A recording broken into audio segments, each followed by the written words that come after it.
Quand on lève des fonds, il y a un document qui est vraiment la pierre angulaire de toute la relation future entre un fondateur et son investisseur, c'est la term sheet. Comprendre toutes ces subtilités, c'est absolument fondamental pour construire un partenariat qui tienne la route.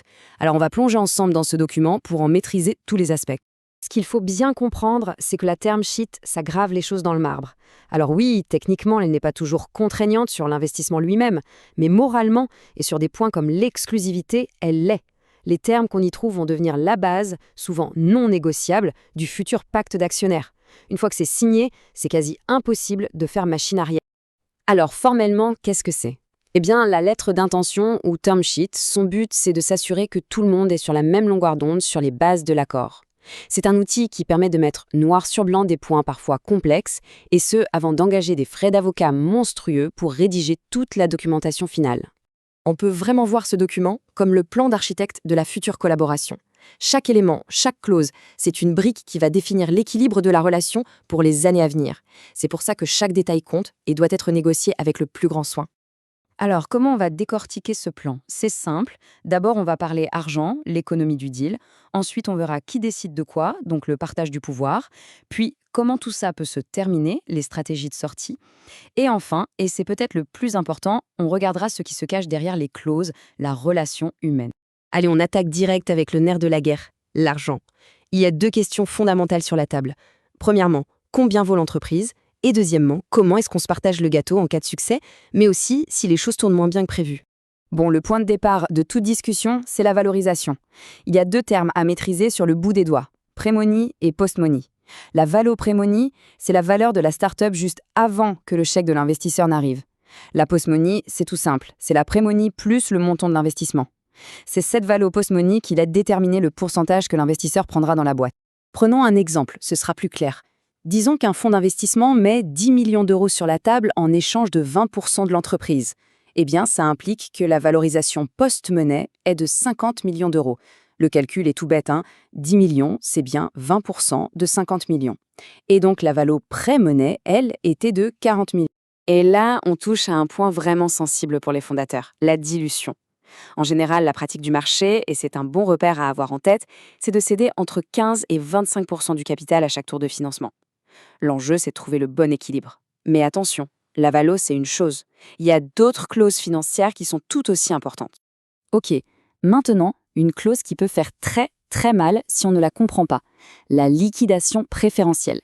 C'est un peu l'airbag de l'investisseur. En cas de vente de la boîte, surtout si la valorisation n'est pas incroyable, cette clause lui garantit de récupérer son argent en premier, avant tous les autres. Heureusement, il existe des montages plus équilibrés. Une structure saine, qu'on voit souvent, c'est celle-ci. D'abord un carve-out, c'est-à-dire une petite somme mise de côté pour que tout le monde touche un petit quelque chose. Ensuite, l'investisseur récupère sa mise, une seule fois. C'est ce qu'on appelle le X1 non participating. Et enfin, le reste est partagé au prorata entre tous les autres actionnaires. Ça aligne vraiment les intérêts de tout le monde sur une sortie à très forte valeur. Bon, on a parlé du cash. Maintenant, parlons du pouvoir.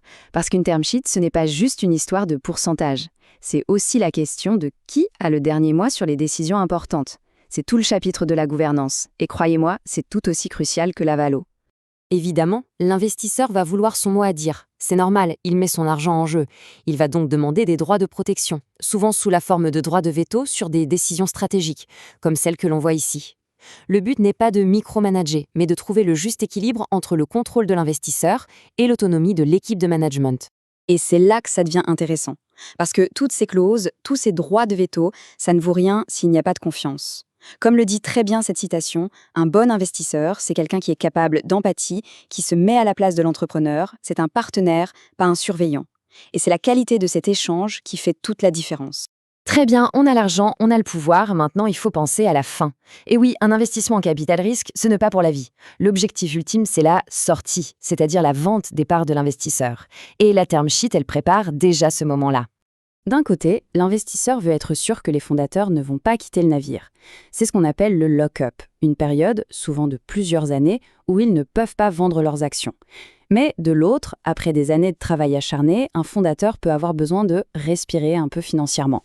C'est là qu'intervient la clause de respiration, qui permet de vendre une petite partie de ses parts. C'est un équilibre super important à négocier. Maintenant, 2 clauses qui vont souvent de pair, le tag-along et le drag-along.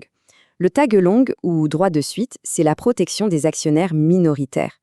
Imaginez qu'un actionnaire principal trouve un acheteur et décide de vendre. Le tag-along donne le droit aux minoritaires de se joindre à la vente aux mêmes conditions. Ça évite de se retrouver coincé avec un nouvel actionnaire qu'on n'a pas choisi. Et à l'inverse, il y a le drag-along, ou obligation de suite. Là, c'est pour protéger les majoritaires. Imaginez une super offre pour racheter 100% de l'entreprise. La majorité est d'accord, mais quelques actionnaires bloquent la vente. Eh bien, le drag-along les oblige à vendre avec les autres. C'est un outil essentiel pour ne pas rater une belle opportunité de sortie. Donc, pour résumer simplement, le tag-along, c'est le droit de dire « si tu vends, je peux vendre avec toi ». Ça protège les minoritaires. Le drag-along, c'est l'obligation d'entendre « si je vends, tu dois vendre avec moi ». Ça protège les majoritaires. Ce sont les deux faces d'une même pièce et elles sont cruciales pour organiser une sortie propre pour tout le monde. On a parlé chiffres, pouvoir, stratégie de sortie. C'est du lourd, c'est technique. Mais au fond, une term sheet, c'est quoi? C'est le contrat qui lance une aventure humaine qui va durer 5, 7, voire 10 ans. Alors, une fois que l'encre est sèche, qu'est-ce qui reste? Il reste la relation. On compare souvent la relation entre un entrepreneur et son VC à un mariage. Et franchement, l'analogie est parfaite. C'est un engagement sur le long terme, intense, avec des hauts et des bas.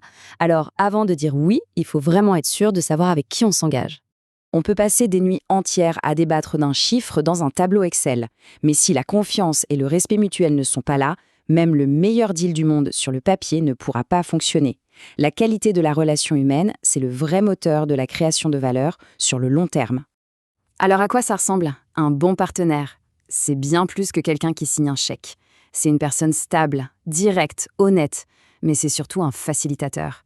Quelqu'un qui ouvre son carnet d'adresses, qui aide à recruter la perle rare, qui challenge la stratégie. C'est un allié qui tire l'entreprise vers le haut.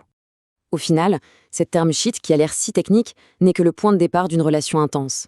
La vraie question à se poser avant de signer, ce n'est pas seulement qu'est-ce que se dit la porte, mais plutôt est-ce avec cette personne que j'ai envie de construire l'avenir? Est-ce un mariage de raison ou un mariage de passion? La réponse se trouve probablement dans un équilibre subtil entre les deux. Et c'est peut-être là que se cache la vraie clé du succès.